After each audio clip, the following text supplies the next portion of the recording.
কারিনা কাপুরের সৎ ছেলে ইব্রাহিম আলী খানের এমন ব্যস্ত জীবন দেখে অবাক বলিউড। চলতে চলতেই মোবাইল চালানো, রাস্তায় দাঁড়িয়ে বাবার সঙ্গে গল্প, আবার কখনো ভক্তদের সাথে কোলাকুলি। কি চলছে ইব্রাহিমের জীবনে? বলিউডের তরুণ তারকা ইব্রাহিম আলী খান এতটাই ব্যস্ত থাকেন যে রাস্তায় হাঁটতে হাঁটতেই মোবাইল টেপেন, চুল ঠিক করেন, আবার মাঝে মধ্যে জুতা পরা পর্যন্ত ভুলে যান। বাবার মতো স্টাইলিশ ইব্রাহিম সাইফ আলী খানের সঙ্গে রাস্তায় দাঁড়িয়ে গল্প করতে বেশ ভালোবাসেন। এমনকি চলতে চলতে ভক্তদের সঙ্গে হাসি মুখে কোলাকুলিও করেন। আবার সেলুনে যাওয়ার পথে যেখানে সেখানে বসে নাস্তা বা কফি খেয়ে নেন, যেন সময়ের কোনো ঠিক ঠিকানা নেই।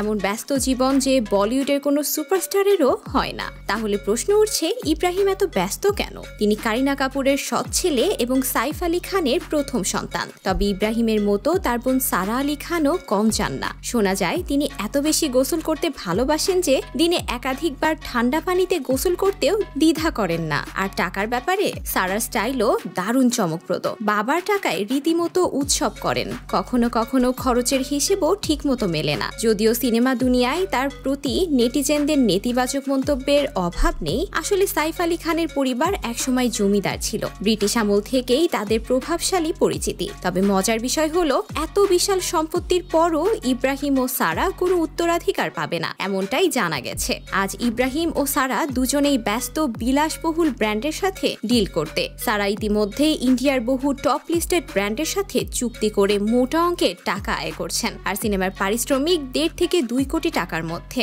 অন্যদিকে সাইফ আলী খান এক একটা সিনেমার জন্য 50 থেকে 60 কোটি টাকা পর্যন্ত চার্জ করেন। তবুও প্রশ্ন থেকেই যায়, কি এমন করছে ইব্রাহিম আলী খান আর সারা আলী খান যে কারণে তারা এতটাই ব্যস্ত? পাপারাজিদের রাতের ঘুম হারাম করে দিয়েছে এই রহস্যময় ব্যস্ততা। উল্লেখ্য, ইব্রাহিম এখনো ডেবিউ ফিল্মের জন্য প্রস্তুতি নিচ্ছেন, আর সারা আলী খান বিতর্কের কেন্দ্রবিন্দুতে থেকেও নিজের জায়গা ধরে রেখেছেন। বিশেষ করে কার্তিক আরিয়ানের সাথে তার সম্পর্ক নিয়ে বারবার শিরোনামে এসেছেন।